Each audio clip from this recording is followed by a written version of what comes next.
ഒരു 30 ഏജിന് മേലോട്ട് ഉള്ള ആളുകളിലുള്ള കോമൺ ആയിട്ട് ഇപ്പോൾ പ്രസൻറ്റ് ചെയ്യുന്ന ഒരു രോഗാവസ്ഥയാണ് ഗൗട്ടി ആർത്രൈറ്റിസ്.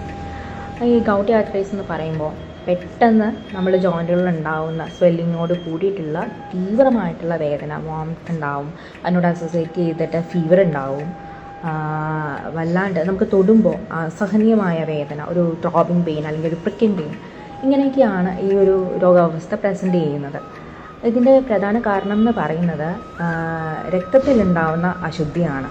നമ്മൾ ആയുർവേദത്തിൽ ഇതിനെ വാതരക്തം എന്നാണ് പറയുന്നത്.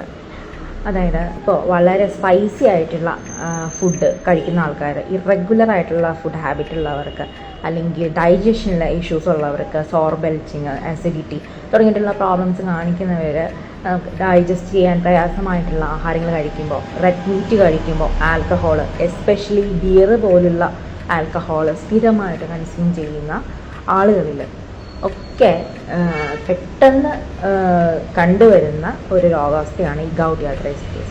ഇത് ഫസ്റ്റ് പ്രസൻറ്റ് ചെയ്യുന്നത് മോസ്റ്റ്ലി ബിഗ് ടോസിലായിരിക്കും, നമ്മുടെ കാലുകളുടെ ബിഗ് ടോസിലായിരിക്കും ഇതിൻ്റെ ഒരു പ്രസൻറ്റേഷൻ ആദ്യം മാനിഫെസ്റ്റ് ചെയ്യുന്നത്.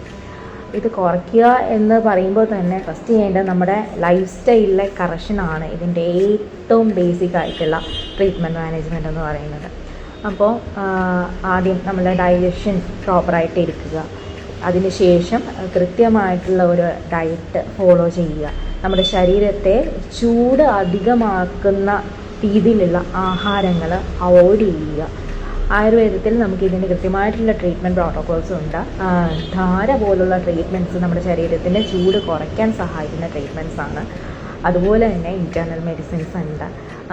നമുക്ക് ഈ പറയുന്ന പോലെ ഇൻഫ്ലമേഷൻസിനെ കുറയ്ക്കാനായിട്ട്, അല്ലെങ്കിൽ ആയുർവേദത്തിൽ ഇതിനെ ശോഭം എന്ന് പറയുന്ന ഒരു കണ്ടീഷനായിട്ടാണ്. അപ്പോൾ ശോഭം എന്ന് പറയുന്ന അവസ്ഥയെ കുറയ്ക്കാനായിട്ടുള്ള ട്രീറ്റ്മെൻറ്റ് പ്രോട്ടോകോൾസ് നമ്മുടെ ആയുർവേദത്തിൽ അവൈലബിൾ ആണ്. കൃത്യമായിട്ടുള്ള ഇടപെടലുകളോട് കൂടി നമുക്ക് ഈ ഒരു രോഗാവസ്ഥയെ പൂർണ്ണമായിട്ട് മാറ്റിയെടുക്കാൻ പറ്റുന്നതാണ്. അപ്പോൾ എല്ലാവരും ശ്രദ്ധിക്കേണ്ട കാര്യം നമ്മുടെ ലൈഫ് സ്റ്റൈല് വളരെ കൃത്യമായിട്ട് ഫോളോ ചെയ്യുക എന്നുള്ളതാണ്. Prevention is better than cure എന്നാണല്ലോ.